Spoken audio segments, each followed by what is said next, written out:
Alors, bonjour à toutes et à tous. Bienvenue au rendez-vous de l'humanitaire de l'IRIS. C'est un cycle de conférences qui s'étend sur toute cette année universitaire 2022-2023 dans le cadre du programme humanitaire et développement de l'IRIS. Cette vidéoconférence sera aujourd'hui la dernière pour ce cycle.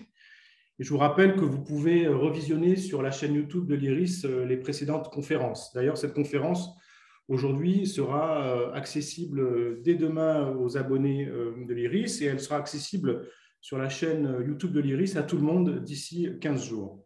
Mon nom est Jean-François Corti, je suis médecin, je suis chercheur associé à l'IRIS et je suis ancien directeur des opérations de l'Association Médecins du Monde et j'anime ces rendez-vous de l'humanitaire. Comme d'habitude, je remercie d'emblée nos 4 intervenantes et intervenants de qualité qui nous font l'honneur aujourd'hui de participer à cette rencontre, à ce temps d'échange, ainsi que toutes celles et ceux qui, nombreux et nombreux, nous suivent régulièrement et aujourd'hui en distanciel. Je remercie également chaleureusement l'équipe événementielle de l'IRIS, menée par Nathalie Moreau, Pauline notamment Salim, sans qui tout cela ne serait pas possible. Enfin, je remercie Sylvie Matelli, Didier Billion et Pascal Boniface, directeur de l'IRIS, pour leur confiance et leur bienveillance. Alors, ce jour, le thème portera sur géopolitique de l'accès aux médicaments. Quels enseignements suite à l'épidémie de Covid-19 ?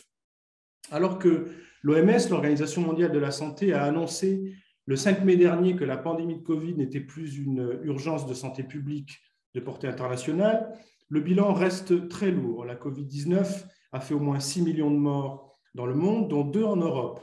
Elle a révélé de fait la vulnérabilité de systèmes de santé, y compris ceux des pays les plus avancés en matière d'offre de soins. La France, bien sûr, n'a pas échappé à cette réalité avec une souveraineté nationale en matière d'accès au traitement qui a été mise à mal par l'incapacité notamment à produire un vaccin et une exposition à des tensions d'approvisionnement, toujours d'actualité d'ailleurs sur certaines molécules. Rappelons au passage sa dépendance massive à certains pays producteurs, entre autres, de principes actifs. Dans le même temps, pourtant, des vaccins de différents types sont apparus en un temps record, accentuant la fracture entre pays dits du Nord et ceux du Sud qui ont malgré tout su trouver, notamment en la Chine et la Russie, des partenaires salutaires et flexibles en matière de prix, de transfert de technologie et donc de capacité de production locale.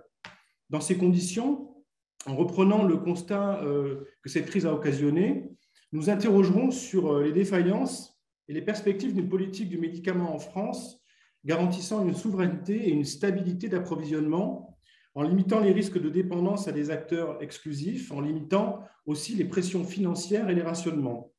On s'interrogera aussi sur les systèmes de régulation internationaux pour répondre aux pandémies, COVAX et autres dispositifs, leurs limites, leurs échecs, leurs perspectives d'amélioration dans un contexte où les brevets et autres enjeux de propriété intellectuelle peuvent être des atouts ou des limites pour des actions d'État dans leur capacité de réponse aux besoins ou dans leur capacité de diplomatie d'influence sanitaire. On verra enfin dans quelle mesure les acteurs humanitaires peuvent porter le plaidoyer des médicaments comme bien commun pour l'humanité. Dans ces conditions, et pour en parler, j'ai souhaité inviter 4 personnalités qui s'exprimeront chacune et chacun à leur tour. Tout d'abord, Pauline Mondex, que je remercie, qui est co-directrice de l'Observatoire de la transparence et des politiques du médicament et qui est co-autrice avec Jérôme Martin d'un livre « Combien coûtent nos vies ?» que je vous présente ici, enquête sur les politiques du médicament aux éditions 10-18 que je vous recommande fortement. Nous aurons aussi l'honneur d'écouter M. Éric Bazeillac, qui est médecin, qui est directeur des affaires économiques et internationales du LEM, l'organisation professionnelle des entreprises du médicament, et qui est membre de l'Académie de pharmacie. Nous pourrons écouter aussi Mme Nathalie Ernoult, qui est directrice adjointe du département politique et plaidoyer de la campagne d'accès aux médicaments de Médecins sans frontières, qui est aussi chercheuse et co-directrice de l'Observatoire de la santé de l'IRIS. Enfin, nous avons la chance d'avoir avec nous ce soir M. Maurice Cassier, qui est chercheur au CNRS, qui est auteur de plusieurs ouvrages, dont le prochain qui sortira le 19 mai aux éditions du Seuil et qui s'appelle « Il y a des alternatives », une autre histoire du médicament 19e, 21e siècle. En termes de méthode, chaque intervenant et intervenante vont s'exprimer environ 15 minutes et nous aurons amplement le temps, près de 30 minutes, pour pouvoir échanger, répondre à vos questions si vous en avez. Nous terminerons donc à 20 heures. Donc, sans plus tarder, nous allons démarrer les prises de parole avec Pauline Londex. Pauline, merci beaucoup d'être avec nous ce soir. Toi qui as été et qui reste très active et en sentinelle sur les enjeux d'accès aux médicaments, qui a par ailleurs publié dernièrement une tribune avec d'autres auteurs dans Libération sur ces questions-là. Il sera intéressant d'entendre ton constat, ce qui, lors de cette crise du Covid, a été révélé ou a été rappelé dans les limites de nos politiques en matière d'accès aux médicaments. Quelle analyse en fais-tu? Quelles sont les raisons de ces difficultés, notamment d'accès, d'approvisionnement, de tension, de pression financière? Quelles sont, de ton point de vue, les mesures urgentes qui pourraient être prises pour limiter ces risques et anticiper les prochaines épidémies ou pandémies, et en tout cas les prochaines crises sanitaires? Nous t'écoutons, Pauline. Merci beaucoup, Jean-François. Merci beaucoup à l'IRIS pour l'organisation de cette conférence et je suis ravie de participer à ce panel, d'échanger avec vous tous. Bonjour à tous et toutes qui nous écoutez, qui nous regardez. Donc peut-être pour répondre un petit peu, en tout cas aux questions, en tout cas commencer le constat autour du Covid, j'aimerais revenir sur 3 points. Évidemment, les produits de santé, c'est-à-dire, je crois que ce que tout le monde a pu constater pendant cette pandémie, c'est l'interdépendance entre les pays, la chaîne de production pharmaceutique, de la recherche et développement à la production et à l'accès. Donc, toute cette chaîne, le fait qu'il y a des étapes de production fondamentales qui se passent à l'autre bout du monde et ensuite un façonnage qui est fait ailleurs, etc. Aussi une chaîne du médicament qui est une économie du médicament qui repose sur l'offre et de la demande, donc avec une capacité à payer qui varie d'un pays à l'autre et qui a forcément des répercussions en termes d'accès aux soins pour les personnes dans les différents pays. Pour être peut-être plus concrète, je voudrais prendre 3 exemples, à la fois sur les vaccins développés contre le Covid, sur les diagnostics utilisés pendant la pandémie, au cœur de la pandémie, et également les traitements utilisés massivement dans les services de réanimation. Donc, je vais peut-être commencer par les vaccins. On a beaucoup parlé de la course aux vaccins et finalement de la rapidité avec laquelle il avait été possible de mettre au point des vaccins plutôt efficaces pour limiter les formes graves. Et notamment le succès que ça avait été, en particulier évidemment pour Moderna et pour Pfizer en termes de développement de ces nouveaux vaccins. Je voudrais rappeler ici, donc on a souvent vraiment valorisé le caractère privé, donc le caractère vraiment issu de Moderna et de Pfizer dans cette réussite. Pardon, dans cette réussite. Je pense qu'il faut vraiment souligner à quel point les États ont été contributeurs à différentes étapes dans cette recherche et ce développement de ces vaccins. Nous, ce qu'on avait vraiment déploré à l'époque, l'Observatoire de la transparence, aux côtés d'autres collègues, c'était la concurrence entre les développeurs, qui fait qu'on a mobilisé des volontaires pour les essais sur les vaccins Covid pour des candidats vaccins qui se ressemblaient beaucoup, tous. Donc, il y a beaucoup de ressources qui ont été peut-être dispersées pour développer des produits de santé qui sont au final assez similaires. Il y a eu donc beaucoup d'argent qui a été utilisé, d'argent public qui a été investi dans les précommandes de doses, en particulier en 2020. Ensuite, dans des aides publiques directes qui ont été soit fournies, enfin en particulier par le BARDA aux États-Unis et par différentes instances européennes et étatiques en Europe et en France et en Allemagne. Donc, il y a eu beaucoup d'argent public investi à ces étapes-là. Ensuite, il y a eu de l'argent public investi dans les achats de doses de vaccins. Voilà, donc on a vu beaucoup d'argent public aux différentes étapes du processus investi pour aboutir à ce qui, au final, est présenté comme un succès privé, c'est-à-dire issu d'une course et d'une mise en concurrence de Pfizer, Moderna et autres. Il faut rappeler que Moderna s'est appuyé sur des années, deux décennies, de recherche sur la technologie, sur l'ARN messager, qui a été financée par la recherche fondamentale dans le cadre du National Institute of Health aux États-Unis. Donc, il y a beaucoup d'argent aussi, il y a aussi beaucoup de connaissances sur ces vaccins ARN messagers qui est issu de recherche fondamentale publique. Donc, peut-être ce qu'on a qualifié, voilà, à tort de réussite privée est beaucoup plus qu'on ne l'a dit, issu vraiment de risques pris par le secteur public. Donc ça, c'était une première chose que je voulais développer ici.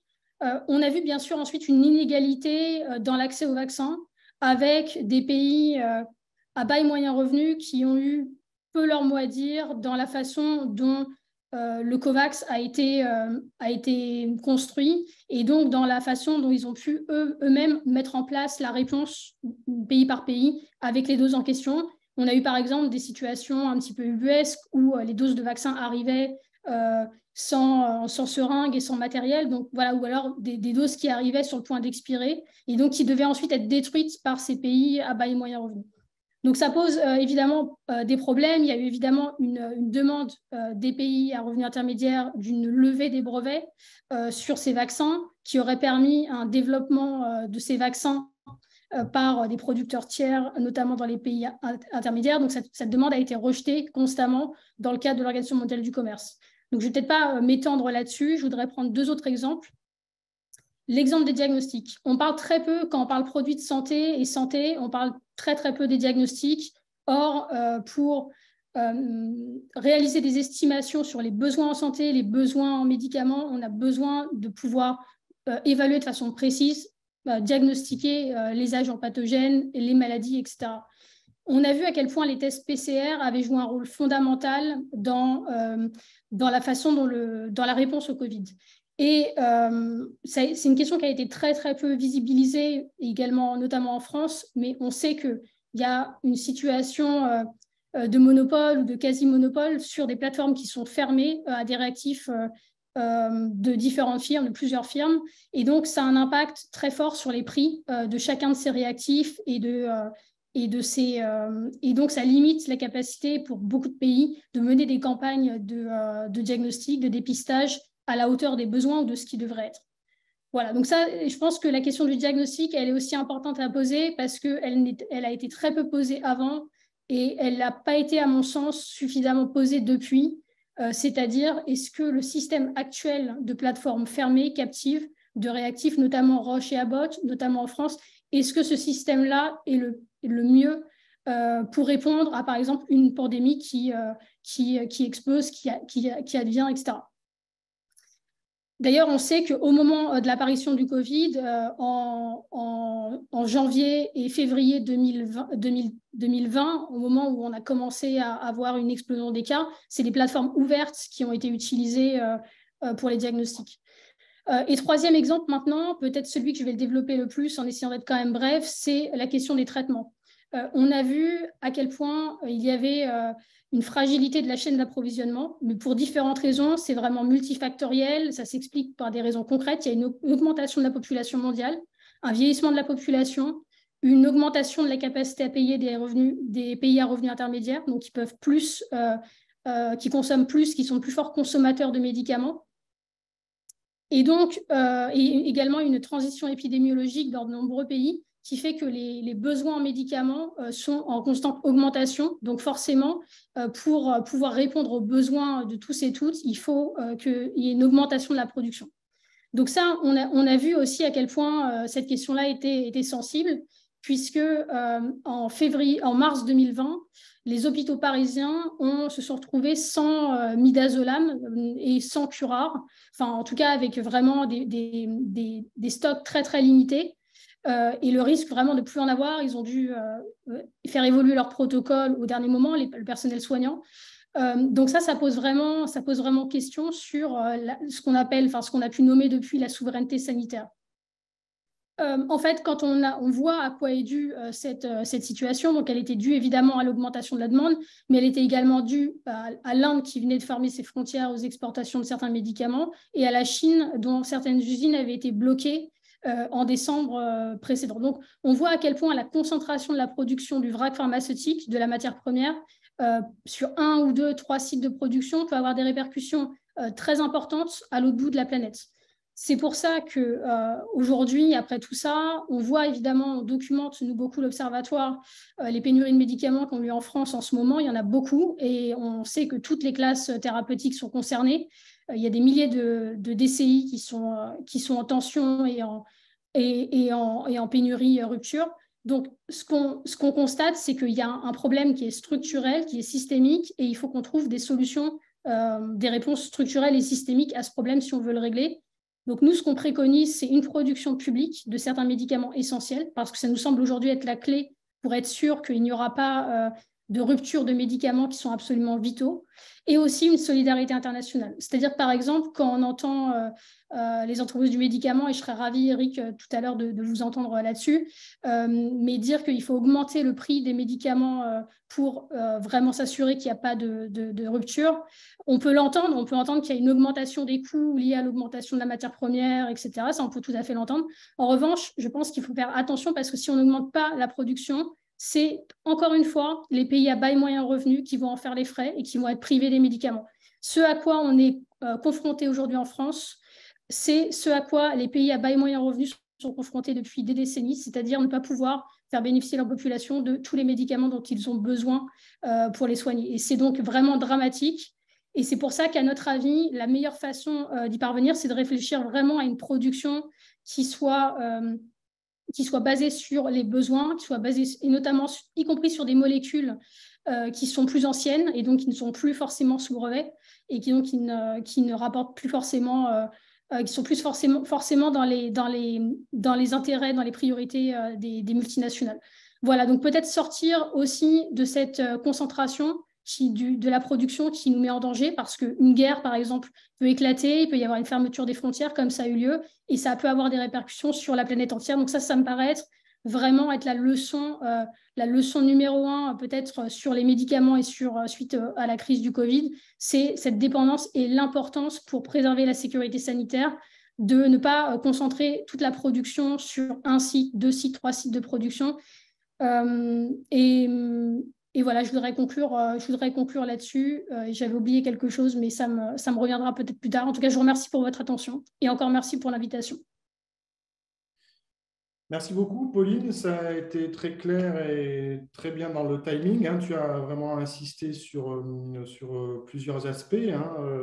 Et tu es revenu sur aussi des éléments d'actualité autour des questions d'inégalité et d'accès aussi entre pays, sur à la fois les traitements, mais aussi les vaccins, avec la question des brevets au cœur des enjeux de négociation. Enfin, sur le fait que notamment la Russie et la Chine aient permis à certains pays d'accéder à des vaccins, est un élément de compréhension aussi aujourd'hui, parmi d'autres bien sûr, des tensions et la défiance qui peut exister entre certains pays du Sud et certains pays du Nord qui, d'une certaine manière, ont préservé les vaccins, notamment à ARN, pour leur marché parce que plus solvables. Et ce n'est pas pour rien que cette défiance qui existe aujourd'hui, notamment dans un contexte de guerre en Ukraine, on l'a vu, hein, les pays du Sud condamnent l'agression de la Russie sur l'Ukraine, mais n'ont pas voté en faveur des sanctions de la Russie. Donc on voit bien qu'il y a un problème qui, évidemment, n'est pas que lié à la gestion du médicament, mais le fait qu'il y ait un monopole du Nord sur pas mal de médicaments et que la Chine et la Russie aient pu utiliser une médiation et, on va dire, une diplomatie sanitaire au travers de ces vaccins permet aussi de comprendre certaines choses. Tu as aussi pas mal insisté sur tout ce qui relevait de la fragilité de l'offre dans un contexte d'augmentation de la demande. Et tu as fait des propositions qui me semblent intéressantes, sur lesquelles on pourra revenir, au fond, le besoin de la puissance publique de s'engager, notamment dans une production publique, une forme de responsabilité de la puissance publique d'assumer aussi sa part dans l'augmentation de la capacité de production et donc d'accès au traitement, avec une discussion bien sûr sur les questions de sécurité, d'approvisionnement, entre autres, et bien sûr une attention sur la question du prix des médicaments qui reste un sujet majeur. Dans ces conditions, Éric Bazeillac, vous qui êtes médecin, directeur des affaires économiques et internationales du LEM, donc l'Organisation professionnelle des médicaments, vous êtes aussi membre de l'Académie de pharmacie. De votre côté, qu'est-ce que vous retiendriez de cette épidémie, de ce contexte de crise sanitaire, aujourd'hui des limites de la politique du médicament qui génère toujours des tensions, des problèmes d'approvisionnement à l'échelle notamment français, avec une question de souveraineté qui se pose, mais aussi de manière plus générale, les enjeux géopolitiques autour de cette question du médicament. La parole est à vous. Oui, merci beaucoup. Je voudrais d'abord m'excuser auprès de nos auditeurs de vous imposer mon image figée, mais je suis victime d'une panne de caméra. Alors, effectivement, j'ai essayé, dans le temps qui nous est imparti, d'être assez concis autour de ce qui m'apparaît être des trois premiers enjeux qui ont été révélés par la pandémie de Covid en matière pharmaceutique. Et je voudrais d'abord faire une première réflexion d'ailleurs à ce sujet. En réalité, la pandémie, elle a servi de révélateur à ces enjeux-là qui préexistaient tous, et tout ce qu'a dit Pauline préexistait également à la pandémie de Covid, mais effectivement, on a vécu en direct une situation critique qui ne sera pas exceptionnelle malheureusement, qui nous a mis tous, y compris l'opinion publique, face à des enjeux auxquels beaucoup d'entre nous n'avions même jamais pensé. Le premier sujet que je voudrais évoquer, le premier enjeu pour l'industrie pharmaceutique, qui reste pour moi une leçon majeure de cette pandémie de Covid, c'est l'universalisation de la demande. Je veux dire par là que aujourd'hui, mais ça aurait dû être le cas depuis un certain nombre d'années, les industriels de la pharmacie ne pourront plus mettre une innovation thérapeutique au monde sans se soucier d'abord qu'elle puisse être disponible à l'ensemble des patients de la planète qui en ont besoin. Et si on prend vraiment conscience de cet enjeu, eh bien, ça a trait à l'industrie pharmaceutique des obligations considérables, parce que ça veut dire que cet impératif, il devient le primum movens de toute une politique d'accès en aval, et j'en ai bien conscience. Je pense qu'il y a trois raisons profondes qui font qu'on ne peut pas échapper à cet enjeu-là. La première, évidemment, elle est liée, c'est un truisme de le dire aujourd'hui, mais à l'universalisation de l'information. Avec Internet, on ne peut plus aujourd'hui éclairer qu'une partie du monde. Toute l'opinion publique de la planète sait qu'une innovation thérapeutique est disponible et en a très légitimement besoin. Le deuxième fait qui s'impose à nous, c'est la globalisation des pathologies. Et ça aussi, c'est assez fascinant à observer. Alors, on le savait évidemment des pathologies transmissibles, du fait de la globalisation, là encore, des transports, mais c'est vrai aussi des maladies non transmissibles avec la globalisation des habitus.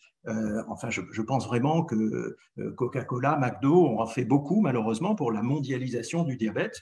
Et on a aujourd'hui, on peut dire, des pathologies qui se sont globalisées. Et le troisième argument qui m'est cher, parce que je pense qu'il est à placer au-dessus de tous les autres, il est d'ordre philosophique, mais je pense très, très sincèrement que le médicament est par destination, bien sûr, un droit de l'homme.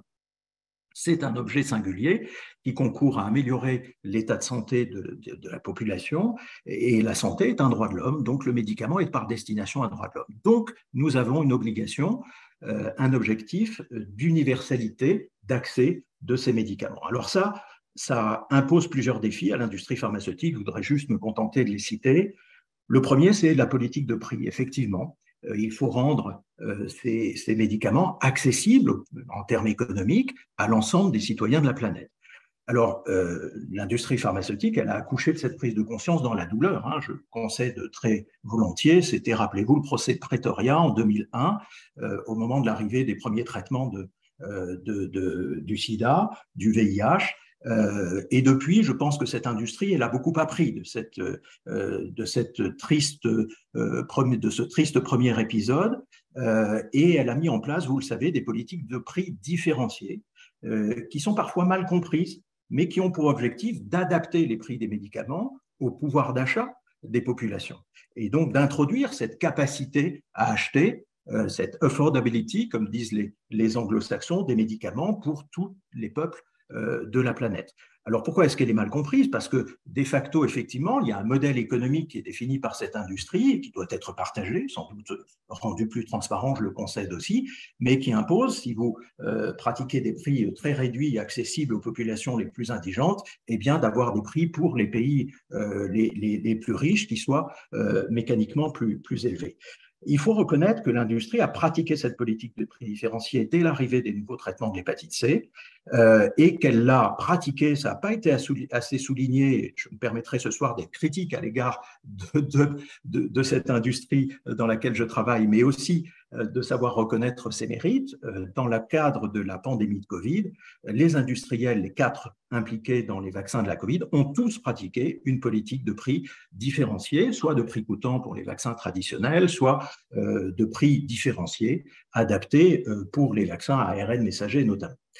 Le deuxième impératif, et là je rejoindrai ce qu'a dit Pauline, on va être d'accord sur l'objectif et pas sur les moyens, alors moi c'est un objectif vraiment que j'ai, un défi que j'ai découvert à l'occasion de cette pandémie, mais qui nous a sauté à la figure de manière effectivement urgente, ce sont les capacités de production. C'est la première fois que nous étions confrontés au défi de devoir produire pour 7 milliards de terriens, peut-être 4 milliards si effectivement on exclut les enfants, etc. Mais en tout cas, une quantité impressionnante dans une période temporelle courte, parce qu'il ne s'agit pas de faire attendre, et bien produire des vaccins pour 4 milliards de terriens dans un temps très, très contraint. Et ça a été un défi formidable, et c'est là où les méthodes vont probablement nous opposer avec Pauline Landex. Moi, je pense qu'on ne peut résoudre ce défi qu'à travers les partenariats. Je pense qu'il faut multiplier des partenariats entre ce que j'appelle ceux qui savent et ceux qui peuvent. Ceux qui savent, ce sont ceux qui détiennent les brevets, qui ont mis au point ces médicaments, et ceux qui peuvent, ce sont ceux qui détiennent des capacités industrielles que l'on peut, dans ce genre de défi, une pandémie, rapidement adapter. C'est très complexe, hein, on ne transforme pas une usine comme ça. Donc, il faut avoir des usines qui soient rapidement adaptables, il faut avoir des personnels formés, il faut avoir des capacités de conservation, etc. Je ne m'étends pas. Mais le fait est qu'il faut constater qu'il y a plus de 300 accords de partenariat qui ont été passés entre ceux qui savent, donc les détenteurs de brevets, et ceux qui avaient des capacités industrielles à travers le monde, y compris dans des pays développés, hein.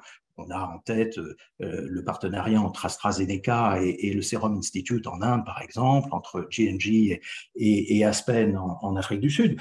Et tout cela a amené, et ce sont les chiffres de l'UNICEF, hein, si on veut bien les croire, à être en capacité de produire quand même 24 milliards de doses de vaccins en juin 2021. Donc, ça n'est pas rien, c'est un défi qui a duré 2 ans, qui est extrêmement important et qui ne suffit pas probablement encore, hein, à répondre à tout. Mais vous voyez, il y a des considérants économiques, des considérants capacitaires, de capacité de production. Et moi, je pense que c'est entre les pandémies qu'il faut mettre en place des systèmes et travailler à ces partenariats. J'ai pour moi un modèle un peu référentiel, c'est le Medicine Patent Pool.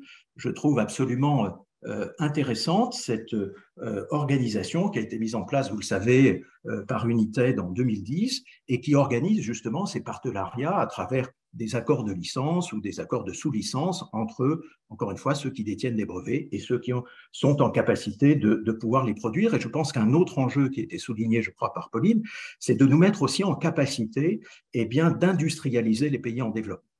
Et ça, c'est singulièrement nouveau, hein. Moi qui dirige les affaires internationales du LEM en France, nous, notre grande affaire, c'était créer des écosystèmes favorables aux exportations, hein, de produits fabriqués en France. Et bien maintenant, non, ça n'est plus que ça. Il faut aussi se soucier de l'industrialisation, de créer des partenariats pour développer les capacités industrielles des pays en développement. Alors, le deuxième enjeu, très rapidement, que je voudrais souligner, qui pour moi, là aussi, est une des grandes leçons, mais Jean-François l'a dit dans son introduction, c'est l'enjeu de souveraineté pharmaceutique. Il y a 3 chiffres qui résument terriblement la situation. Je crois que Pauline les a rappelés. 80% des principes actifs des médicaments qui sont consommés en Europe viennent d'Inde ou de Chine. C'est 40% pour les produits finis. Et si on veut faire un focus sur notre pays, sur la France était le premier pays producteur de médicaments, vous entendez bien, en Europe en 2010. Elle n'est plus aujourd'hui que le 4e. Donc, il s'est passé des choses. Alors, qu'est-ce qui s'est passé? Moi, je crois il faut regarder avec beaucoup de lucidité ces causes. Il y a 2 causes qui sont le fait de l'industrie pharmaceutique. Je le dis en toute honnêteté intellectuelle parce que c'est tout à fait conscientisé et c'était des choix tout à fait publics, stratégiques, qui se sont opérés dans les années 2000. On était dans des années de prise de conscience d'une contrainte budgétaire importante sur les systèmes de couverture sanitaire et l'industrie pharmaceutique a cherché à diminuer ses coûts de production. Et rappelez-vous, c'était la grande époque de la mondialisation heureuse, eh bien, cette industrie s'est dit assez naturellement, au fond, on va fragmenter notre chaîne de production, c'est le phénomène de fragmentation, on va le découper en autant d'étapes qu'on pourra localiser dans les pays où il nous reviendra moins cher de les produire, et on se souciait.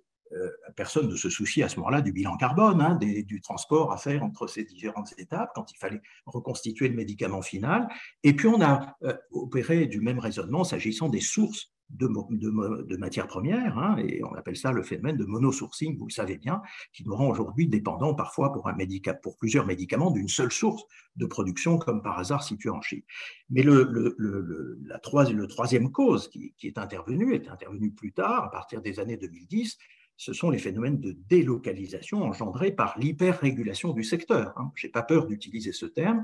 Le médicament est un secteur hyper régulé, ou en tout cas mal régulé. On pourra peut-être être d'accord, c'est-à-dire qu'il n'y a pas assez de discrimination. Il est régulé avec un bulldozer, politique du rabot, et beaucoup de produits matures, comme par hasard ce sont ceux qui sont essentiellement produits en France, beaucoup de produits matures ont vu à ce moment-là leur prix de revient se rapprocher dangereusement de leur prix de vente et n'ont pas eu d'autre solution que de délocaliser leur site de production. C'est un phénomène qui est parfaitement observable, tout le monde s'en fichait, mais effectivement, au moment de la pandémie de Covid, eh bien, on a vu apparaître des difficultés. Comment se fait-il que les curares ne soient plus produits en France, le paracétamol, etc.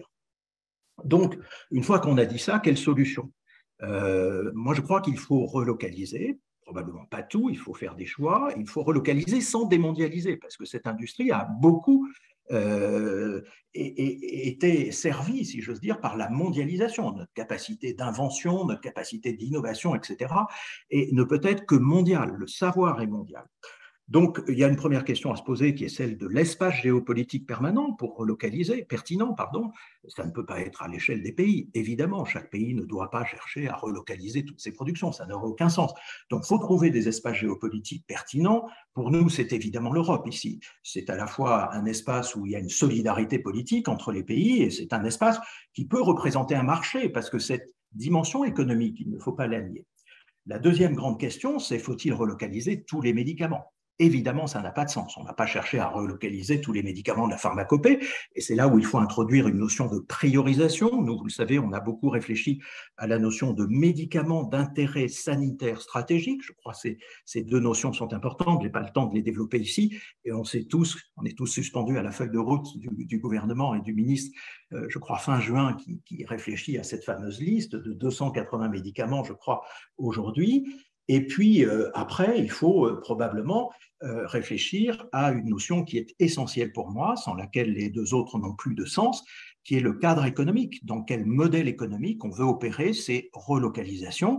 Sinon, les mêmes causes reproduiront les mêmes effets. Nous, on salue beaucoup l'accompagnement des investissements qui sont faits pour relocaliser. Il y a le projet de relocalisation du paracétamol, séquence en France, tout ça c'est formidable, mais il ne suffit pas de donner des subventions à l'industrie pharmaceutique pour aider à construire des usines, il faut créer surtout un modèle économique pertinent et durable. Et de ce point de vue-là, sans trop développer, pour moi, il y a deux choix très structurels à faire. Le premier, c'est évidemment l'idée d'assumer des médicaments qui mécaniquement seront produits à coût plus élevé parce que nous sommes en Europe et que nous sommes fiers d'avoir des normes sociales, des normes environnementales qui ont beaucoup compté aussi dans l'enchérissement. Il ne faut pas les regretter. Et donc, comment on intègre ça dans notre modèle économique? Donc, coût de production plus élevé qui voudrait dire derrière prix de médicaments, de certains médicaments, en tout cas ceux-là, plus élevés. Mais si on fait ça, comme nous sommes malgré tout dans un marché mondialisé, il va nous falloir bâtir du protectionnisme européen.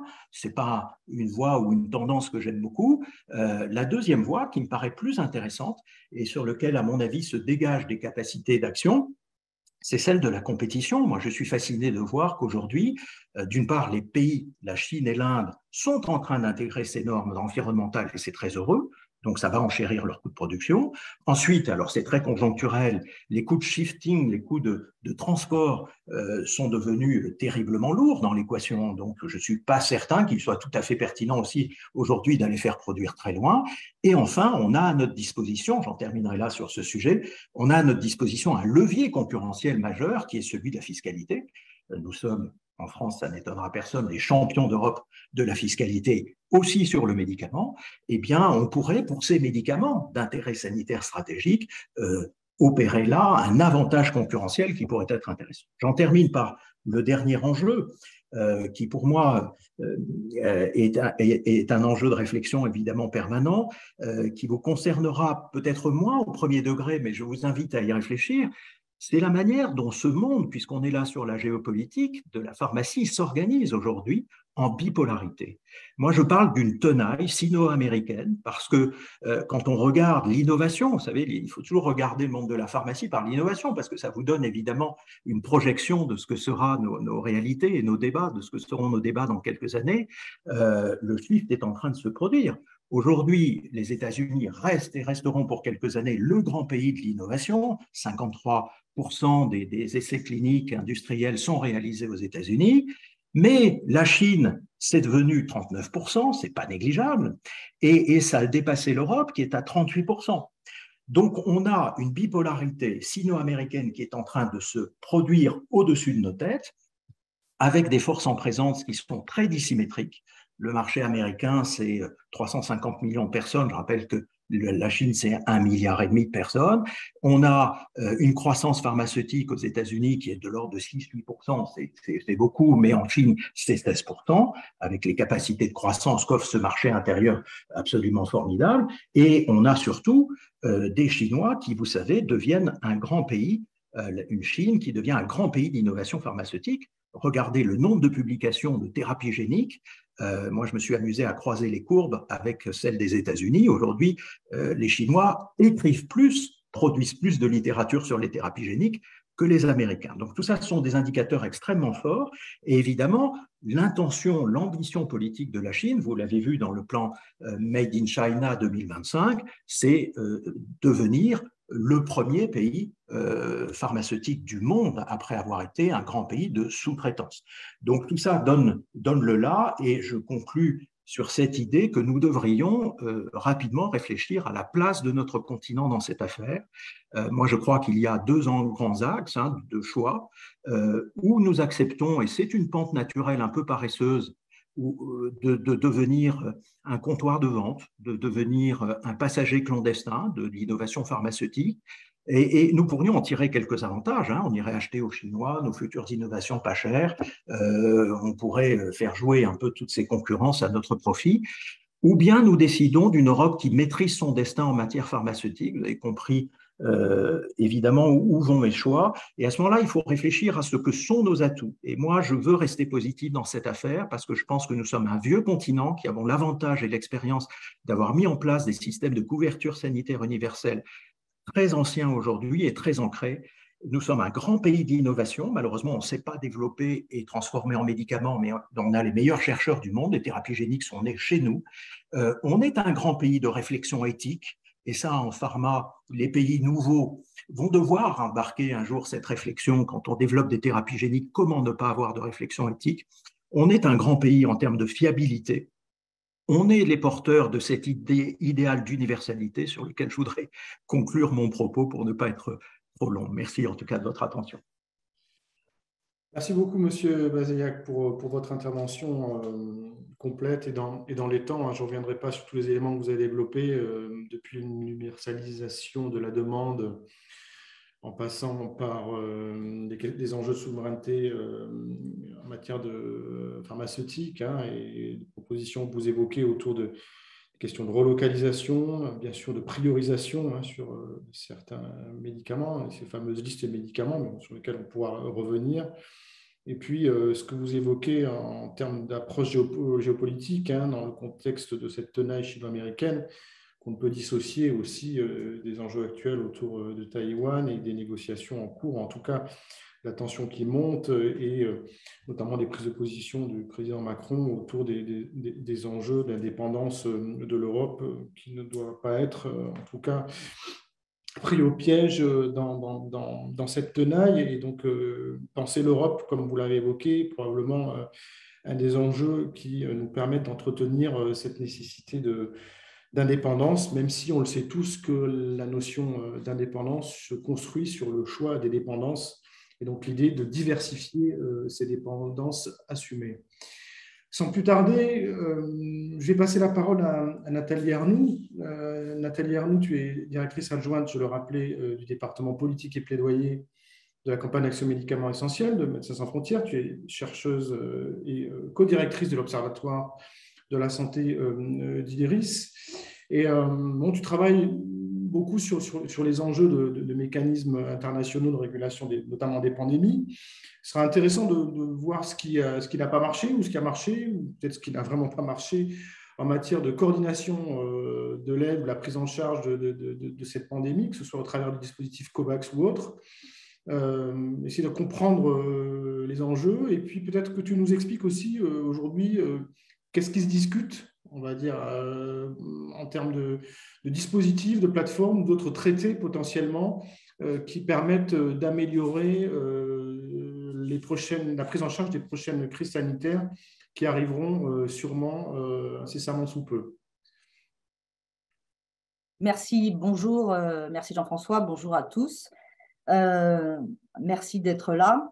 Alors, je suis assez tentée de répondre à Eric, mais je vais me retenir un petit peu et peut-être essayer d'apporter des éléments de réponse dans le propos que je vais essayer de partager avec vous. Je pense que Pauline l'a dit tout à l'heure, on a quand même 3 grandes dimensions qui ont été problématiques. C'est la dépendance à la fourniture de produits de santé de pays, notamment de la Chine. Et on l'a vu dès le début de la crise. On parle beaucoup des vaccins, mais ça a été vrai pour les masques, ça a été vrai pour les ingrédients actifs, donc ça a été vrai pour un certain nombre de produits de santé. Ensuite, le besoin d'innovation. Dans cette crise, comme dans beaucoup d'autres, en fait, on n'a pas forcément les produits. Et oui, on a besoin d'innovation. Et oui, les chercheurs, qui ne sont pas toujours d'ailleurs affiliés à l'industrie pharmaceutique, cherchent et trouvent d'ailleurs des traitements et voire des nouvelles plateformes et des façons de développer des produits. Et c'était le cas dans le cadre de la crise Covid, ce qui a fait qu'on a dû attendre un petit peu le temps que en fait, cette logique d'innovation se mette en œuvre. Ensuite, le 3e point sont les capacités financières et la prise de risque. Il faut rappeler, et je pense que ça a été dit un petit peu, mais je voudrais y revenir, c'est que la capacité financière des pays, elle est aussi liée à leur capacité, bien évidemment, à financer de l'innovation, mais elle a permis aussi de financer les industriels, de couvrir le risque, en fait, pour l'ensemble des industriels, c'est-à-dire que les produits ont été achetés avant même qu'on ait une idée sur l'efficacité de ces produits, et c'était à prendre ou à laisser, d'ailleurs, et donc il y a beaucoup d'argent public qui a été investi de la sorte, avec en face assez peu de contrepartie. On en a parlé. Et les prix, on pourrait en parler aussi, puisque la logique de prix différenciés, je pense qu'il y a eu plusieurs modèles, notamment sur les vaccins qui ont été présentés qui ont été proposés d'ailleurs par certains industriels. On a eu AstraZeneca qui était avec une logique de prix coûtant, en fait, pour ces vaccins, quand par ailleurs, les industriels autres, et notamment pour les plateformes d'ARN messager, n'ont pas répercuté en fait l'investissement public qui était là et ont fixé des prix qui étaient certes négociés compte tenu du volume et de la volumétrie, mais quand même pas extraordinairement accessibles. Et en fait, je voudrais revenir juste là sur la question du prix, c'est qu'en fait, on est souvent l'idée sur le papier est assez belle de se dire qui peut payer, paye. Et en fonction de la capacité à payer, on va définir le prix. On pourrait avoir en fait une autre approche, et cette approche, ça pourrait être de dire on a des produits sur lesquels il y a des investissements publics, notamment sur la recherche fondamentale. Les industriels développent en partie ces produits-là, font des essais cliniques, et on a de la transparence sur les coûts, notamment des essais cliniques. Et bien évidemment, les industriels ont besoin d'avoir une marge et de gagner leur vie, mais à ce moment-là, on fixe un prix qui permet d'identifier une marge décente. Et donc, je pense que ça, ce n'est pas du tout ce qu'on a vu dans le cadre de la crise Covid. Et moi, je suis ravie qu'on se rende compte que toutes les dysfonctions en fait, que nous avons tous vécues pendant le Covid étaient connues depuis le procès de Pretoria. Donc, ça nous amène plus de 20 ans en arrière. Mais en fait, rien n'a changé. Et donc, c'est assez intéressant de se dire qu'on a d'un côté une prise de conscience, mais on n'a pas vraiment d'action. Et donc là, je vais revenir parce que tout ça, pardon, excusez-moi parce que je suis un peu malade, tout ça s'est produit dans un temps assez court et l'idée en fait de solidarité internationale qui a vu le jour, notamment sous l'égide un peu des Européens, et d'ailleurs du président Macron, de Ursula von der Leyen et de Macron, a été de dire on va créer un mécanisme pour corriger en fait la dysfonction du marché. Parce que tout le monde avait identifié dès le début de cette crise le fait que les capacités de production devaient être augmentées, que la question du prix se poserait, et tout ça a essayé d'être réglé dans le cadre d'un mécanisme qui s'est appelé ACTA pour accélérer les innovations, les financer, que ce soit en termes de diagnostic, de traitement, mais aussi de vaccins. Et on bénéficiait de beaucoup d'argent public pour, en toute logique, essayer d'avoir une approche coordonnée et solidaire entre les pays. Or, ce mécanisme-là a dysfonctionné à peine créé. C'est-à-dire tout le monde était à l'OMS pour dire et se féliciter de la création de ce mécanisme-là, mais très très vite, on a vu les États-Unis et les Européens d'ailleurs se désolidariser et décider d'acheter en direct leurs vaccins, et ça a commencé par les vaccins parce que le portage politique autour des produits et notamment des vaccins est relativement fort.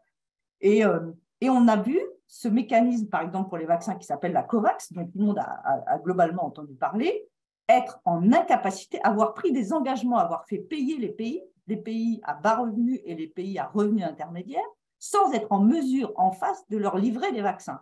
Et ça a duré très longtemps.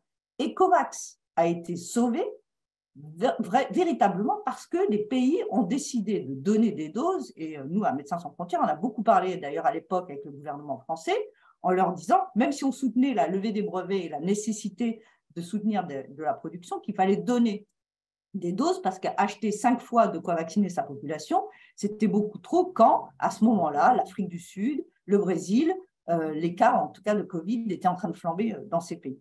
Et donc, ce mécanisme-là, finalement, a totalement dysfonctionné. Il a fonctionné avec des donations. Les vaccins qui ont été financés par ces mécanismes-là ont mis beaucoup de temps à être sur le marché. Et d'ailleurs, en premier lieu, les vaccins ARN messagers ne faisaient pas partie même des produits sélectionnés par la COVAX. Donc, on voit bien que cette idée de générosité basée sur on va dire sur des dynamiques volontaires, en fait, n'a pas pu véritablement se mettre en œuvre. Et donc, ça nous amène à un point supplémentaire que je voudrais peut-être signaler ici, c'est que dans cette dysfonction, alors que de nombreux pays, y compris des pays riches, comptaient s'appuyer sur le mécanisme d'ACTA et de COVAX, ont décidé et ont eu la chance, à ce moment-là, d'avoir notamment les Chinois, les Russes, qui sont venus, entre guillemets, à leur chevet, leur apporter des vaccins, quand bien même ces vaccins n'étaient pas encore préqualifiés par l'OMS, et on ne va pas rentrer ici dans la question on va dire de la qualité des vaccins et de l'efficacité, mais c'était intéressant de voir que sur un plan géopolitique, on a eu tout un mouvement en fait qui s'est fait, et des accords d'ailleurs de transfert de technologie qui se sont faits avec des pays à revenus intermédiaires, parce que je ne sais pas si c'est le Covid qui a permis à tout le monde de réaliser ça, mais d'un seul coup, grâce à cette crise, tout le monde découvre enfin qu'il y a des capacités de recherche, de développement et de production dans un certain nombre de pays. Et ce qui est assez frappant, c'est que ces capacités de production, moi, je suis ravie qu'on en parle aujourd'hui et qu'on se dise qu'il faille aller vers des logiques de partenariat avec ces industriels-là, mais dès le début de la crise, dans les faits, il n'y a eu aucun partenariat. Il y a eu même une volonté farouche de ne pas partager de savoir-faire. Il y a eu quelques partenariats, et c'est AstraZeneca, effectivement, avec Serum Institute of India, mais c'est un grand classique, en fait, de partenariat qui se fait notamment avec l'aide de philanthropes. Donc, c'est notamment l'aide de la fondation Bill et Melinda Gates. Et J&J, effectivement, qui a fait un partenariat avec Aspen, relativement tardif, mais le hic, j'ai envie de dire, de ce partenariat, qui était un partenariat de fill and finish en Afrique du Sud, n'a pas trouvé en face preneurs, acheteurs, et donc la production s'est globalement arrêtée. Et donc, on parle de production, il faut aussi parler d'acheteurs et de mécanismes d'achat. Pour tous les autres pays, le prix a été fixé. On ne le connaît pas vraiment parce qu'en fait, il y a eu assez peu de transparence d'ailleurs sur la fixation des prix et les négociations. On a eu accès à l'information des prix par des fuites, et notamment des fuites européennes. Mais les pays à bas revenus, eux, ont bénéficié majoritairement d'une aide de donation de ces doses-là, payées par, encore une fois, l'argent public, qui fait partie de l'aide publique au développement. Et en fait, si on regarde du coup en termes de résultats, ce mécanisme international qui s'appelle ACTA, avec COVAX, la même chose a existé pour les diagnostics, comme je le disais, et les traitements. En fait, en termes de traitement, on a eu à peine 3% des volumes nécessaires qui sont passés par le mécanisme ACTA. Donc, on voit bien que ce mécanisme de solidarité, finalement, il a eu des résultats relativement médiocres, disons-le. Alors, tout le monde s'accorde à dire qu'il fallait et qu'il faut peut-être un mécanisme pour favoriser la solidarité. Force est de constater que les personnes qui l'ont créé et qui l'ont pensé ont réagi avec les mêmes habitus qu'ils avaient, à savoir une logique de marché, une logique de couverture globale, une logique de quelques fabricants qui produisent et qui, entre guillemets, s'accaparent, on va dire, de la totalité du marché et qui se sont retrouvés dans des positions assez avantageuses, y compris d'ailleurs financièrement, puisque on ne va pas rentrer sur la logique des profits, c'est logique qu'il y en ait, mais là, je crois qu'on a atteint, je pense, des records assez importants. Ce qui se passe aujourd'hui, et peut-être je vais aller de ce côté-là, donc on a bien vu qu'il y a eu une fracture et de nombreux pays, en fait, ont reçu des doses relativement tardivement, quand bien même ils disaient qu'ils étaient prêts, eux aussi, à mobiliser leur appareil industriel, et on a vu des pays le mobiliser de façon tout à fait conséquente. Du coup, aujourd'hui, et c'est un peu pour ça d'ailleurs que se discute dans le cadre de l'Organisation mondiale de la santé la mise en place d'un traité sur les pandémies. Il y a deux éléments, on va dire, plateformes de négociation, le règlement sanitaire international d'un côté et un traité, entre guillemets, sur les pandémies ou un accord sur les pandémies. Aujourd'hui, on voit très très bien que dans le cadre des négociations qui ont lieu à l'OMS, la fracture est exactement la même que celle qu'on a connue pendant le Covid. Donc, on a des pays, en particulier à revenus intermédiaires et pays à bas revenus, qui disent « nous, on n'a pas eu accès, on nous a négligés, on ne veut pas que ça se reproduise. » Et d'ailleurs, la crise Covid a stimulé en fait des dynamiques intéressantes au niveau de l'Union africaine avec la création et le renforcement de l'African CDC, avec la création d'une plateforme d'achat. Et on voit bien aujourd'hui qu'ils sont quand même très, très présents dans toutes ces discussions-là. Mais c'est vrai aussi pour l'ASEAN et c'est vrai aussi pour l'Amérique latine avec PAO.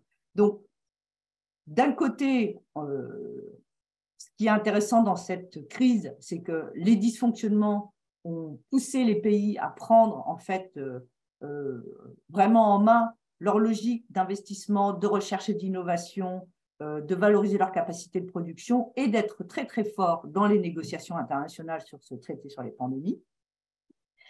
Et avec l'idée véritablement de réformer le système. Et en fait, la ligne de friction, elle est véritablement aujourd'hui là-dessus.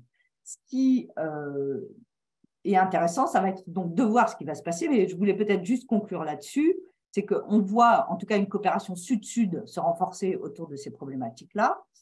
L'Union européenne a proposé, et c'est tout à son honneur d'ailleurs d'avoir partagé un texte et une proposition dans le cadre de la négociation sur cet accord sur les pandémies.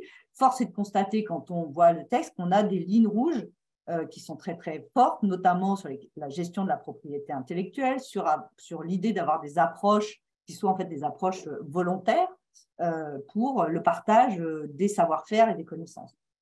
Et donc, moi, je pense, puisque, en tout cas, Eric, par rapport à ce que vous dites, quelle est la place en fait du continent sur le marché international? Est-ce que l'Europe sera spectateur ou acteur? Il me semble qu'être acteur, c'est changer un petit peu, en tout cas, c'est sortir un petit peu des lignes rouges qu'on connaît très très bien au niveau de l'Union européenne, c'est aller vers de véritables en fait, partenariats avec des pays, c'est d'accepter une forme de conditionnalité et de régulation, notamment des investissements publics, pour favoriser des partages de savoir-faire sur la liste des pathogènes sur lesquels il va falloir réfléchir. Toutes les régions ne seront pas forcément concernées par certains de ces pathogènes, mais on peut avoir en amont des conditions d'accès qui favorisent le partage, notamment du savoir-faire, et qui permettent la production. Et je pense que si l'Europe a un rôle à jouer, puisque vous parliez d'universalisme, de solidarité et d'éthique. Je pense que c'est vraiment à cet endroit-là que ça se joue. Aujourd'hui, dans les discussions auxquelles on a accès sur cette question-là, j'ai plutôt tendance à voir quelque chose de très conservateur qui joue effectivement la question du medicine patent pool avec des licences volontaires qui seront négociées au gré à gré, mais on ne sent pas de volonté de retourner un petit peu en fait le modèle qui ne dit pas qu'il ne faut pas qu'il y ait de profit, mais qui dit allons vers quelque chose qui permette de partager et à tout le monde d'être gagnant dans cet accès aux médicaments. Et ça nous ramène en fait éventuellement sur le discours, puisque la négociation de l'Union européenne autour justement des vaccins tels que pensés par Ursula von der Leyen, c'était d'aller vers un bien public mondial. En l'occurrence, on n'a pas du tout vu ça. Et il y a peut-être là aujourd'hui une chance de repenser le modèle pour permettre, en tout cas dans le cadre des pandémies et probablement sur d'autres pathologies, d'aller vers un accès beaucoup plus équitable. Voilà, je vais m'arrêter là. Super, merci beaucoup Nathalie. C'était très clair, très précis aussi, très complet et dans le timing. Je ne reviendrai pas sur tout ce que tu as dit, sur quand même pas mal d'échecs de régulation internationale, des intentions, mais très rapidement compromises par un non-respect justement des engagements de différents acteurs internationaux. Cette idée que voilà, la solidarité reste quand même nécessaire. Il y a une forte demande, notamment des pays du Sud, même si des coopérations Sud-Sud sont en train de se développer. Il y a un besoin, comme tu l'as évoqué, probablement, en tout cas si on parle d'Europe, de repenser le modèle, une approche, on va dire, qui intègre davantage de partenariats. Je pense notamment à ce que fait par exemple le DNDi, Drug for Neglected Disease Initiative, qui sont depuis plusieurs années des partenariats publics-privés, initiative notamment de MSF, mais aussi de l'Institut Pasteur et de certains laboratoires pharmaceutiques aussi, de travailler sur la production de médicaments, on va dire pour les pathologies oubliées. On voit bien qu'il y a des intentions, mais qu'il y a besoin aujourd'hui de les concrétiser avec la nécessité de revoir nos modèles, notamment de partenariat. Sans plus tarder, je vais passer la parole à Maurice Cassier. Maurice Cassier, vous êtes chercheur, je l'évoquais tout à l'heure, au CNRS. Vous êtes auteur d'un ouvrage qui va sortir le 19 mai. Il y a des alternatives, une autre histoire de médicaments, 19e, 21e siècle, aux éditions du Seuil.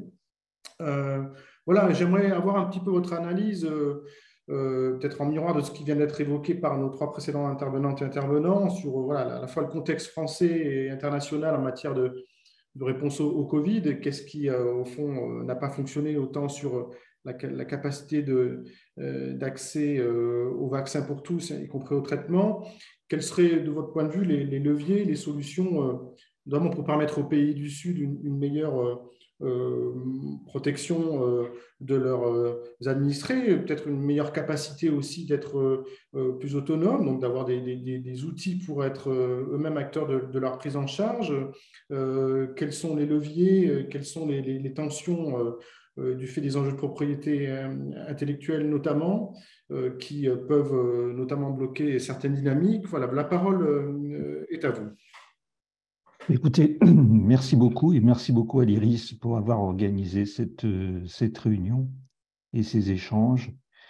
Je vais revenir sur un point qui a déjà été évoqué dans la discussion. C'est sur tout d'abord le rôle des États. Le rôle des États et du financement public massif qui a permis le développement extrêmement rapide des innovations médicales dans le cadre de cette pandémie de Covid. Et on a assisté donc à un développement vraiment accéléré des technologies grâce à ces investissements publics massifs, à la fois dans la recherche fondamentale, dans la recherche clinique. Il faut savoir que 70% de la recherche clinique dans le cadre de la pandémie a été financée sur fonds publics, et également dans les étapes de pré-industrialisation des vaccins. Et on sait, ça a été rappelé aux États-Unis, donc ça a été accompli avec l'intervention de l'autorité pour la recherche et développement avancé dans le domaine biomédical, dans le cadre du programme Warp Speed également, qui associe acteurs publics et privés pour coordonner les investissements scientifiques et industriels.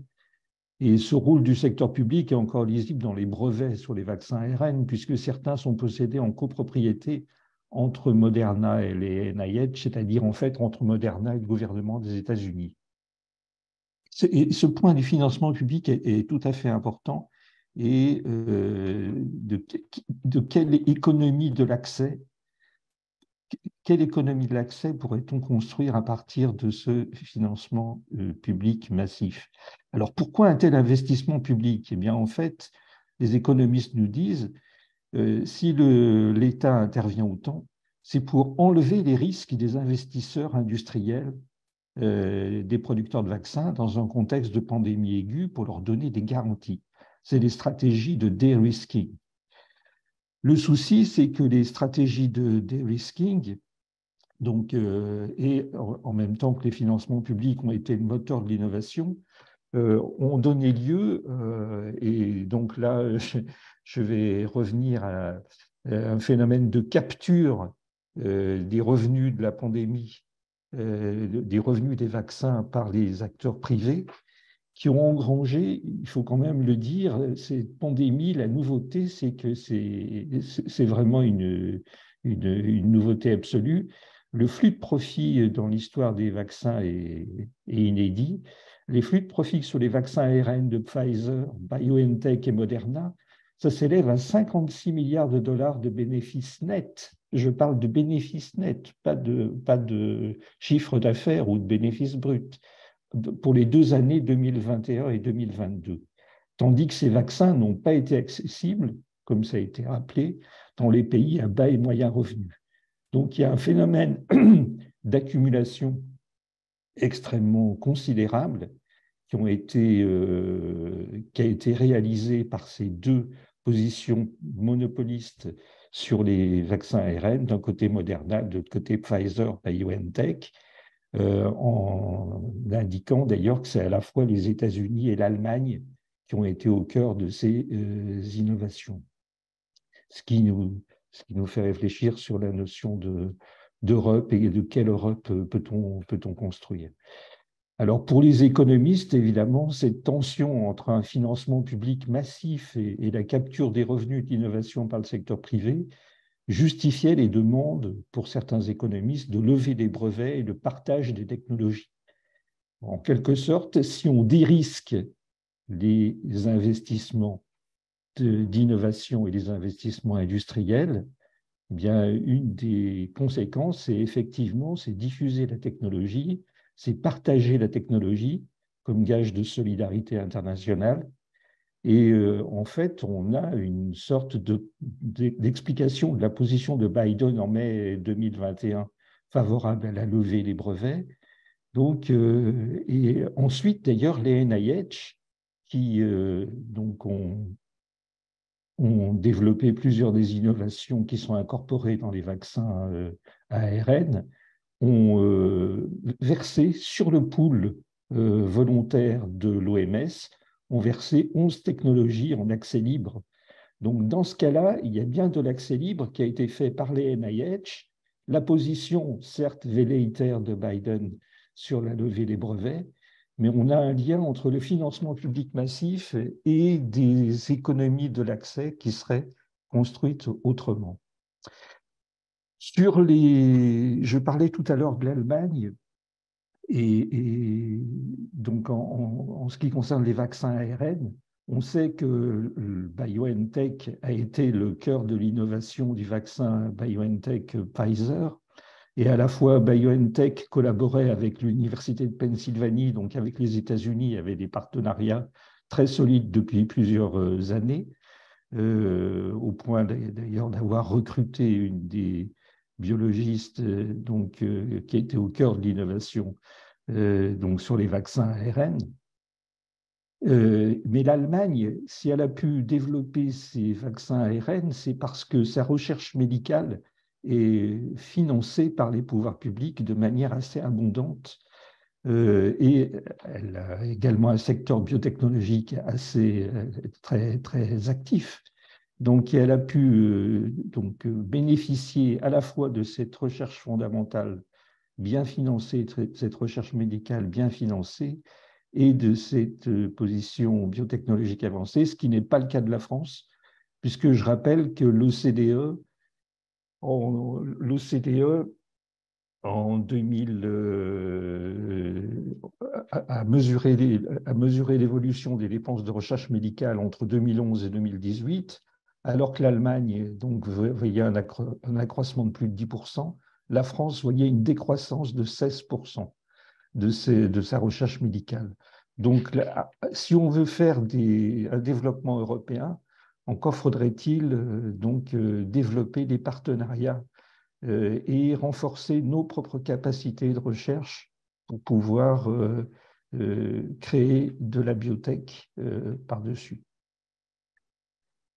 Le deuxième point que je voudrais aborder, c'est celui des enjeux des politiques de production locale qui ont fait irruption dans les Suds autant que dans les Nord. Donc, on l'a dit, qui se sont trouvés confrontés à des ruptures d'approvisionnement accentuées par la fermeture temporaire des flux d'exportation en provenance d'Inde et de la Chine au plus fort de la pandémie. Et dans les pays en développement, les politiques de production locale sont devenues cruciales compte tenu de l'échec des dispositifs philanthropiques, et donc Nathalie nous en parlait tout à l'heure de COVAX, à leur garantir un accès équitable aux technologies médicales. Il s'agit aussi de la volonté des pays et des différentes régions du monde de disposer de capacités de production relativement autonomes pour faire face aux pandémies et aux endémies qui les affectent. Et comme exemple, je pense qu'il y a un cas de partenariat qui devrait retenir notre attention et qui a été développé donc, à l'initiative de l'OMS et du Medicine Patent Pool en Afrique du Sud, donc, pour copier le vaccin ARN de Moderna en quelques mois et pour partager ce savoir avec 15 autres laboratoires des POD, dont 6 en Afrique, 5 en Asie, 2 en Amérique latine, 2 en Europe orientale. Il s'agit à la fois de laboratoires publics et de laboratoires privés. Dans ce cas, ce partenariat horizontal s'est développé en contournant le monopole de Moderna, qui a refusé de diffuser son savoir avec les Sud-Africains. Mais ceux-ci ont entrepris de poursuivre leur programme de copie, notamment du fait que Moderna avait avancé qu'elle n'utiliserait pas ses brevets le temps de la pandémie. Et je trouve que cette plateforme de 15 laboratoires fondée sur le partage et le transfert de technologies selon les principes de la science ouverte représente une alternative pour une autre géopolitique des vaccins. Donc, certes, on n'a pas eu là de lever des brevets, donc il y a eu un contournement des brevets de Moderna, avec toujours des incertitudes juridiques si Moderna faisait valoir ses brevets après la pandémie. Mais on a donc, je crois, un exemple extrêmement intéressant de plateforme, d'espace ouvert entre une quinzaine de laboratoires. En Amérique latine, on a par exemple les laboratoires brésiliens, le laboratoire public brésilien qui est engagé également en Argentine. On a 6 laboratoires en Afrique, plusieurs laboratoires également en Inde, en Indonésie. Donc, je trouve qu'un embryon de coopération tout à fait intéressant.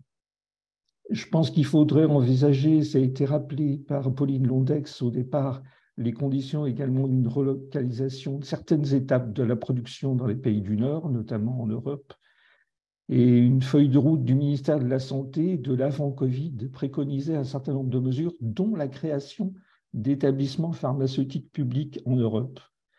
Et cette idée était également encore poursuivie par un rapport qui a été demandé par le Premier ministre donc en 2020, le rapport Bio, qui suggérait la mise en place d'un actionnariat semi-public pour aider à la relocalisation d'étapes de production stratégiques. Je cite, les solutions publiques-privées pourraient être expérimentées. Alors pourquoi des établissements publics ou des établissements semi-publics pour relocaliser, tout simplement parce qu'il faut envisager les critères d'investissement et disons la tendance à l'optimisation de la profitabilité conduit, comme cela a été rappelé tout à l'heure, à une recherche de délocalisation.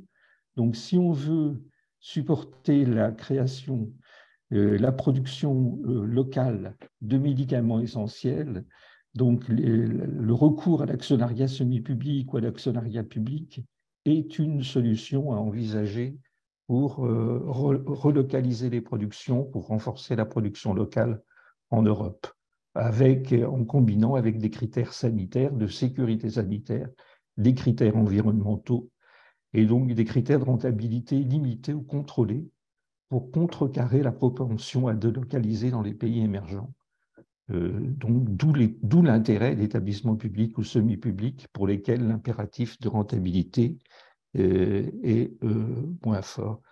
Donc, je termine en insistant sur la nécessité, si l'on veut développer aussi notre potentiel en Europe, de renouer, moins dans le cas de la France, c'est moins vrai dans le cas de l'Allemagne, mais avec une recherche fondamentale de base qui permette de faire croître ensuite des investissements et des firmes de biotechnologie. Donc, j'ai terminé.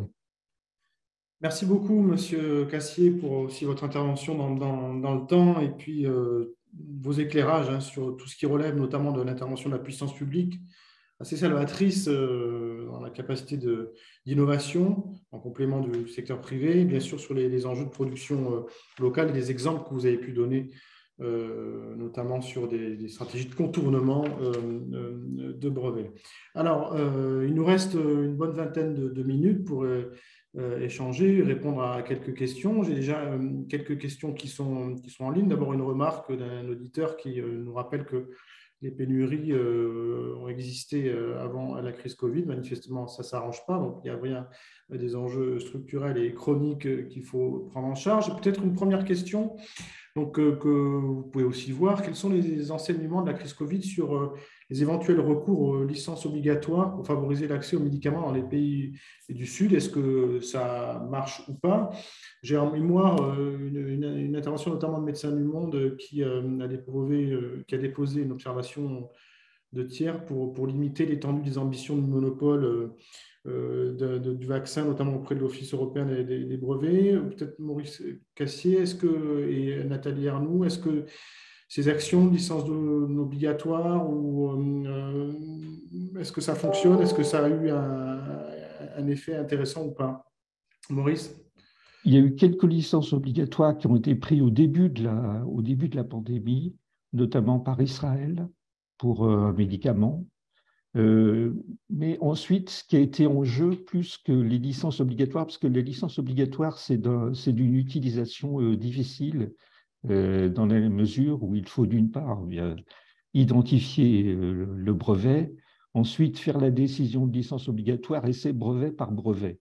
Or là, si on parle des vaccins, les vaccins ils sont couverts par des dizaines de familles de brevets, d'où l'intérêt de la proposition de l'Inde et de l'Afrique du Sud de suspension des brevets, mais d'une suspension générale, pas d'une suspension locale produit par produit. Donc c'est un peu la faiblesse de la licence obligatoire dans un contexte où l'innovation est complexe et repose sur des réseaux de brevets. Donc ce qui a été débattu pendant 2 ans sur la levée des brevets, donc pouvait répondre de manière plus efficace et plus adaptée en cas de pandémie qu'à des mesures, disons, individuelles de licence obligatoire, pays par pays et produit par produit. Ok, Nathalie, tu voulais compléter aussi? Non, je pense que c'est clair, c'est bon. Je vois Eric et Pauline qui vont sûrement rajouter quelque chose sur le sujet. D'accord. Pauline, tu voulais répondre sur ce sujet? Pardon. Oui, je voulais répondre sur ce sujet. Je pense qu'il y a aussi la question de l'isolement des petits pays qui auraient voulu utiliser, recourir aux licences obligatoires. On l'a vu par le passé dans le cadre du VIH, de l'hépatite C. C'est plus difficile pour les petits pays d'émettre des licences obligatoires parce que ça les expose plus facilement aux rétorsions économiques et aux menaces que certains autres pays plus solides, enfin plus importants comme la Thaïlande par exemple, ont pu recevoir, ou le Brésil. Je voulais revenir là-dessus. Je voulais aussi revenir sur d'autres choses qui ont été dites sur les prix différenciés notamment. Est-ce que je peux revenir là-dessus? Vas-y, je t'en prie. Je passerai la parole ensuite à Eric. Merci. Donc, Eric, tout à l'heure, vous disiez que vous reveniez sur cette idée que les prix élevés dans les pays à haut revenu aidaient à financer les traitements dans les pays à bas revenus ou à moyen revenu, avec d'un côté les licences volontaires pour les pays à bas revenus, notamment vous avez parlé du Medicines Patent Pool, et pour les pays à revenus intermédiaires, les prix différenciés.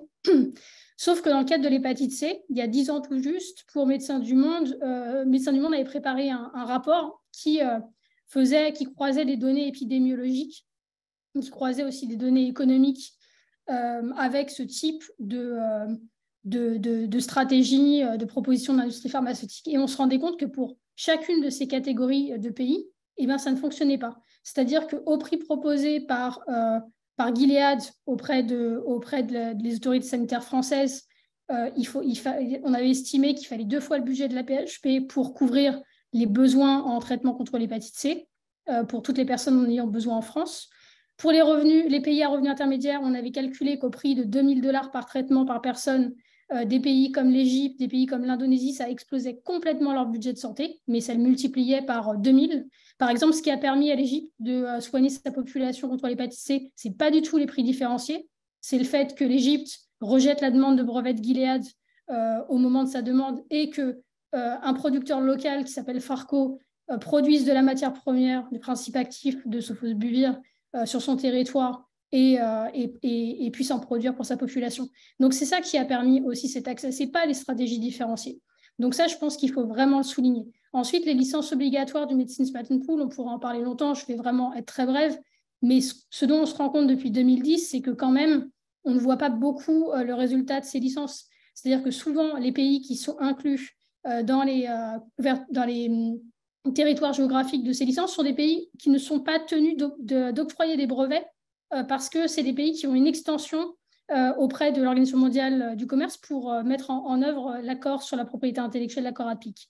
Donc déjà, c'est des pays qui ne devraient pas mettre en œuvre des brevets. Certains, en plus, ne délivrent pas de brevets. Donc, en fait, le Medicines Patent Pool ou les licences volontaires, c'est intéressant, mais ça tombe à côté de l'objectif. L'objectif, c'est de lever les brevets dans les pays où ça bloque, sauf que en fait, ça tombe dans les pays où il n'y a pas de brevets.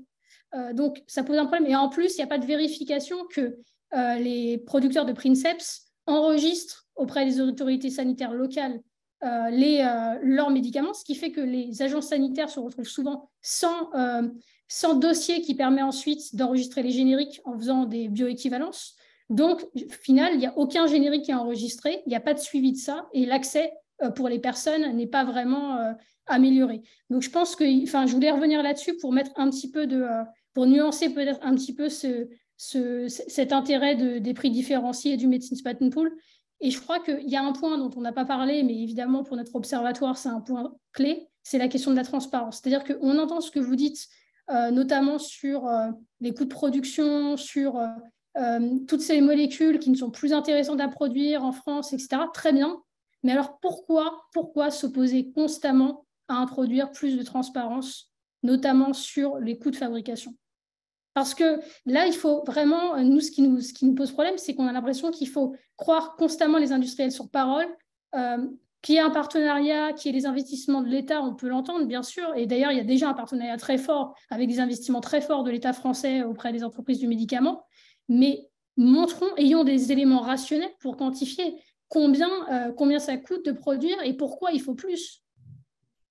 Merci Pauline. Donc, je vais passer la parole à Eric Bazillac, peut-être réagir à la fois sur la question des licences obligatoires, la question initiale, et puis aussi réagir sur 2 éléments, la question de la transparence qu'a évoqué Pauline, et puis aussi vous faire réagir sur cette idée d'une production publique potentiellement plus marquée en termes de production de certains médicaments pour limiter les risques de rupture. Vos points de vue? Oui, alors ça Ça fait beaucoup de questions, hein, ça fait 3 questions, mais je vais essayer de répondre de manière un peu globale pour laisser du temps à notre auditoire, en répondant à la fois à Pauline et au gros sujet cardinal des brevets. Moi, pour répondre très directement à la question telle qu'elle était posée, est-ce que ça a marché, les licences obligatoires sur la crise Covid? D'abord, je pense qu'il faut avoir l'honnêteté intellectuelle de dire qu'on n'a pas assez de recul pour mesurer ça, s'agissant de la crise Covid, mais je pense que ça ne peut pas marcher parce que ce n'est pas le sujet. Parce que le sujet de la disponibilité d'accès des vaccins de la Covid, ce n'était pas un sujet de nature économique, je crois qu'on l'a assez dit, prix coûtant, prix différencié. Personne n'a manqué d'accès pour des raisons économiques. Ça a été un sujet de capacité industrielle majeure. Et l'intérêt de la licence d'office, on le comprend bien conceptuellement, si elle en a un, c'est d'agir dans les problématiques d'accès lorsque se pose un enjeu de nature économique. On l'a vu à l'origine, quand ce sujet s'est posé, je l'ai évoqué tout à l'heure, avec les vaccins, avec les traitements du sida, où là, effectivement, mettre en capacité des fabrications de génériques immédiates et rapides à des coûts abordables par les populations à faible revenu était un enjeu majeur. Donc, je crois que là, on a voulu se servir, pardonnez-moi de le dire comme ça, ce n'est pas du tout désobligeant dans mon propos, mais il y a quand même un art d'utiliser à un moment donné une crise pour poser un sujet qui est un sujet cardinal et assez politique, pour tout dire, qui est celui des brevets, qui, alors, pour nous, pour l'industrie pharmaceutique en tout cas, est vécu comme le réacteur, le cœur même de l'innovation. Alors, sauf à changer complètement le modèle, là je vous rejoins, j'ai beaucoup de respect pour la cohérence intellectuelle de ceux qui revendiquent d'autres modèles. Hein. À ce moment-là, c'est du militantisme anticapitaliste. Respect. Mais c'est pas forcément ce qui a été dit. Ça n'a pas été, mais c'est remis en question la capacité de faire du bénéfice. C'est ce que je dis moi. Mais dans la cohérence des modèles économiques d'aujourd'hui, le brevet est majeur. Pourquoi? Je peux l'expliquer en 2 phrases. Parce que le parcours de mise au monde d'un médicament est un très long parcours, 8-10 ans en moyenne, qui nécessite pendant ce temps-là énormément d'investissements. On l'a tous dit d'ailleurs en décrivant le parcours de la Covid, investissement public, investissement privé, et que heureusement qu'il y a à la fin de ce parcours, pour celui qui s'est lancé et qui a pris les risques, un brevet, parce que vous n'investirez pas ou vous ne trouverez personne pour investir pendant 10 ans sans avoir le moindre revenu pendant ce temps et en prenant des risques qui sont majeurs. Je rappelle qu'à la fin des études de phase 3, un traitement contre le cancer a une chance sur 2 de ne pas arriver. Donc, vous voyez l'ampleur du risque que cela donne. Vous ne trouverez personne. Si vous dites, demain, on peut vous piquer votre brevet, c'est-à-dire qu'on peut autoriser n'importe quel copieur, évidemment sans mérite, à produire à bas coût, puisqu'il n'a pas lui-même à amortir tous ses coûts, et il se fiche bien dans son modèle économique futur, d'ailleurs, de réinvestir dans de nouvelles innovations. Donc, vous voyez le rôle pervers qu'il y a. Je ne dis pas que la licence d'office ne doit pas exister, je pense que c'est une arme nucléaire, c'est-à-dire que c'est une arme dissuasive.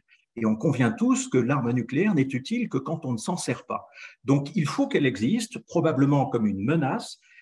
Il faut qu'elle permette de dire aux industriels et de faire pression sur eux en leur disant « vous devez nous montrer des plans d'universalisation de l'accès de votre produit qui passent par des politiques de prix accessibles, qui passent par des capacités de production industrielle. On l'a appris de la crise Covid, maintenant à la prochaine crise, il faut qu'on soit déjà armé pour y répondre, etc., etc. Voilà sur ce sujet-là. Et puis je voudrais répondre très rapidement à la deuxième question, qui est celle à la fois de la transparence et de l'approche publique-privée. Moi, je pense qu'on a tort à chaque fois que l'on essaie d'opposer le secteur public et le secteur privé en matière d'innovation pharmaceutique. Je pense que c'est un continuum et que c'est comme ça qu'il faut regarder les choses. Si je le fais très simple, aujourd'hui, et prenons conscience de cette mutation qui est en train de se dérouler sous nos yeux, c'en est fini de l'ancien modèle où on passait directement de la recherche académique fondamentale à la Big Pharma qui faisait à la fois le translationnel, c'est-à-dire qui inventait les médicaments et qui ensuite les développait. Aujourd'hui, vous avez une chaîne qui s'est fragmentée, là encore, avec une recherche académique qui est fondamentale, on l'a dit et je partage ça avec vous, dans la recherche fondamentale, justement, c'est elle qui participe, M. Cassier disait à hauteur de 70%, peut-être même davantage, à la recherche fondamentale. C'est grâce à elle que est trouvée la voie de l'ARN messager, en l'occurrence, et plein d'autres choses. Mais ensuite, vous avez un intermédiaire qui est venu se placer là, et il faut le remercier parce que c'est lui qui a optimisé la production d'innovation de manière formidable depuis la fin des années 2010, qui sont les startups. et souvent créés d'ailleurs par des universitaires eux-mêmes, hein, et qui travaillent sur les preuves de concept et sur la toute première phase de développement des médicaments. Et là, c'est un maillon qui n'existait pas autrefois et qui a créé une surenchère capitalistique dans le modèle, il faut le dire aussi, vous savez très bien comment ça fonctionne, c'est des recherches d'investissement majeures, hein, qui sont sollicitées, et puis un beau jour, on revend, on passe un accord de licence et tout ça coûte très cher. Et ensuite, vous avez la Big Pharma qui intervient pour racheter un pipeline à la start-up à prix extraordinairement élevé et qui, la Big Pharma, va réaliser ensuite tous les investissements des phases de développement les plus coûteuses, qui représentent 70% du parcours total en termes d'investissement. Il faut remettre aussi les choses en perspective, hein, 70% des coûts. Et la Big Pharma prend la majeure partie des risques, puisque je parlais de 50%, une chance sur deux de se planter encore à l'arrivée de ce parcours, qui est évidemment pour elle. Donc voilà comment il faut mettre les choses en perspective. Et moi, je suis prêt à réfléchir, par contre, avec toutes les parties prenantes, parce que je trouve que posé en ces termes, le débat serait beaucoup plus constructif, sur une nouvelle répartition de la valeur et du risque à travers cette chaîne. Ça, je crois que c'est une urgence. Cette chaîne s'est fragmentée. Aujourd'hui, chaque acteur travaille sur son propre business model et tout le monde a perdu la cohérence finale du sujet qui est de produire des médicaments nouveaux, je le disais tout à l'heure, pour tous les patients du monde qui en ont besoin pour faire ça. Alors, sur la transparence, si je peux me permettre juste de terminer là-dessus, moi, je pense que l'industrie pharma doit progresser sur ce domaine de la transparence. Je pense que, je vous le dis comme vraiment en toute honnêteté, je pense que ce qui retient beaucoup l'industrie pharma dans cet effort de transparence, d'abord elle a beaucoup progressé, mais ce qui la retient beaucoup, c'est cette idée du cost pricing. Vous savez, le cost pricing, c'est ce qui a été un peu suggéré. Dites-nous vos coûts de R&D, on rajoutera 20% de marge et on vous fera le prix du médicament. Mais on aimerait tous que ça puisse fonctionner comme ça. Seulement, ça ne marchera jamais comme ça, parce que la recherche est mondialisée, parce que vous ne pourrez jamais individualiser ces coûts par molécule, parce que vous pourrez encore moins les répartir par pays. Je fais très court. Parce que ce serait même mauvais en termes d'intérêt de santé publique que dire au laboratoire, plus votre R&D coûte cher, plus je vais vous payer. Ça ne l'inciterait pas à faire des efforts d'efficience dans cette chaîne de R&D. Vous comprenez? Donc, ce mécanisme ne fonctionne pas. Je vous renvoie, ce n'est pas l'industrie pharma là, qui le dit, à ce qu'a dit le rapport de l'OMS sur le sujet, qui a fait une analyse de tous les systèmes, hein, différenciants de pricing, vous le savez bien. Et le cost pricing, on s'accorde à dire que ça ne marche pas, ça ne peut pas marcher en l'état. Okay. Et donc, ce qu'il faut, c'est effectivement être plus transparent, mais démystifier cette idée qu'on va arriver en additionnant simplement des postes de coût à faire le prix le plus juste du médicament. Ça ne pourra jamais marcher. Okay. Et si vous me permettez une dernière incise, mais ça c'est à l'endroit de Maurice Cassier, j'en arrête là. Enfin, si le secteur public savait produire des médicaments et même beaucoup d'autres choses, ça se saurait. Ce n'est pas un modèle très efficace, le modèle de production publique de quoi que ce soit. Et en matière de médicaments, ça me semble extrêmement périlleux de se lancer dans cette affaire. Il nous reste plus beaucoup de temps, donc je vais vous demander peut-être à Nathalie, Pauline et Maurice de peut-être une minute chacun en écho à la prise de parole complète. Je vais faire court, mais en tout cas merci pour cet échange parce que je trouve que c'est vraiment intéressant. Je pense qu'il y a un malentendu sur l'opposition avec le secteur privé et je pense que un des problèmes est là. Il y a une volonté, je pense, du côté des organisations qui travaillent sur ces questions d'accès aux médicaments, mais des groupes de patients aussi, voire du personnel de santé, d'aller et de retrouver en fait le sens profond du traitement en fait. Et je pense qu'il y a eu un déplacement et l'hyper-profit en est probablement le marqueur le plus difficile, je pense, pour beaucoup de personnes. Et c'était le cas dans le cadre de Pretoria. Alors après, il y a plein de mécanismes. On ne va pas développer ici. Oui, c'est une menace. La licence obligatoire a été d'ailleurs utilisée, y compris par l'Union européenne, comme une menace. C'est dommage d'arriver à un point de menace parce qu'en fait, on n'a pas pu dialoguer. Et je pense qu'en fait, ce qui s'est passé dans le cadre de la crise Covid, c'est justement ce manque de dialogue et cette incapacité, je pense, à sortir un peu d'une façon de travailler et de concevoir son modèle économique. Et je pense que c'est ça qu'il faut aujourd'hui revoir et revisiter. Et la question n'est pas une opposition, mais la question est un changement et une transformation. Et je pense qu'on va vers ça, qu'on le veuille ou non, et je pense aussi que les industriels le souhaitent ou pas, on va aller vers cette modification et cette transformation-là. Et donc, si les coûts sont difficiles à évaluer parce que éclatés dans un certain nombre de pays pour ce qui est de la R&D, on a quand même des idées. Sur l'hépatite C, on sait que la production, c'était 128 ou 130 $. C'est une molécule qui a été vendue 80 000 parce que oui, c'est vrai, ça a été un coût d'investissement, de rachat de la biotech à l'époque. Et il y a une nécessité de retour sur investissement. Mais la logique, c'est que des gens en avaient besoin et c'était très compliqué. Il a fallu pousser, faire des oppositions au brevet pour pouvoir en fait améliorer l'accès. Et je pense que la tension, elle est là. Et donc, c'est là où peut-être au niveau des industries, et encore une fois, on comprend que vous avez des investisseurs qui demandent en fait de pouvoir organiser un retour sur investissement. Nous, la préoccupation, elle est d'avoir des médicaments pour des personnes dans un certain nombre de pays, et d'ailleurs aussi des médicaments qui soient adaptés, notamment aux pays à ressources limitées, puisque dans beaucoup de cas, je prends le vaccin Pfizer, c'était très compliqué de gérer une chaîne de froid à moins 60 degrés dans des pays à ressources limitées. Et donc, c'est un peu autour de ça qui a la possibilité d'avoir un dialogue. Il y a des modèles qui sont différents. Not for profit, il peut y avoir plusieurs modèles qui coexistent, mais je pense que tout le monde doit faire un pas en avant pour véritablement repenser en fait les modèles. Voilà, je m'arrête là. Merci. 1 minute, Pauline. Oui, moi je voudrais dire qu'il y a une réécriture de l'histoire qui m'embête un petit peu. Quand les accords sur la propriété intellectuelle ont été négociés, les flexibilités qui ont été incluses dans cet accord sont issues d'un consensus, c'est-à-dire nous, États membres, octroyons 20 ans de brevets, etc. Mais en contrepartie, on inclut ces flexibilités, notamment les licences obligatoires et les licences d'office. Donc ça m'embête vraiment cette réécriture de l'histoire où maintenant on laisse penser que cette clause ne pourrait absolument pas être utilisée ou jamais utilisée. Par ailleurs, cette clause, elle est essentielle dans un système où la négociation du prix des médicaments est complètement en défaveur des États qui ont des populations à mettre sous traitement et qui doivent accélérer le processus de négociation. Donc, il faut bien, à un moment donné, rééquilibrer un peu les négociations, sachant que les États sont les premiers investisseurs. C'est-à-dire que sans les États, je ne suis pas certaine que l'industrie pharmaceutique aurait développé des vaccins contre le Covid.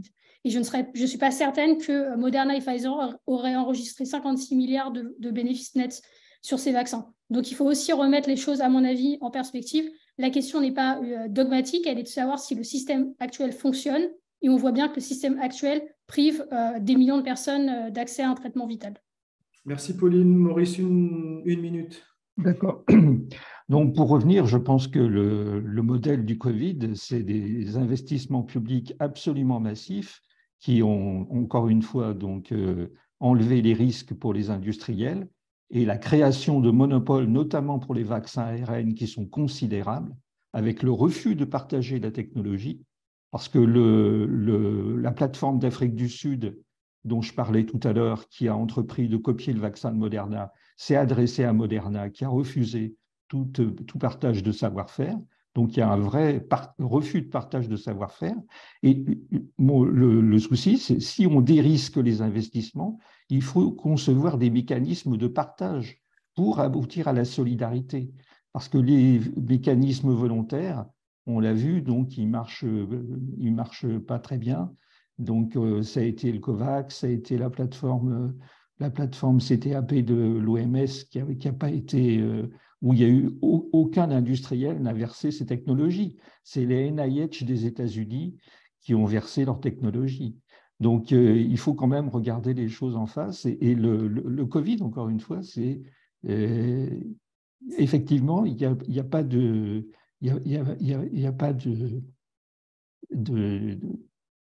il faut un système mixte public-privé, mais encore faut-il des mécanismes de diffusion et d'accès qui tiennent la route. Eh bien, il est 20h05. Je vous remercie infiniment, Pauline, Nathalie, Maurice, Eric. Merci beaucoup pour ces échanges. Je vois qu'on pourrait encore en parler de longues minutes. Il y a beaucoup de choses encore sur le feu à échanger, des incompréhensions ou des intentions à clarifier. Merci aussi aux nombreux auditeurs et auditrices qui nous ont suivis encore ce soir. Pour rappel, cette visioconférence est enregistrée. Elle sera sur la chaîne YouTube de l'IRIS d'ici 15 jours en accès libre. Ainsi se clôture cette année 2022-2023 des rendez-vous de l'humanitaire de l'IRIS. après cette 4e conférence. Vous pouvez aussi visualiser les précédentes conférences sur la chaîne YouTube de l'IRIS. Un immense merci à toutes les intervenantes et les intervenants, et je vous dis bonne soirée et à très bientôt. Au revoir. Merci à tous. Au revoir. Merci, au revoir. Merci.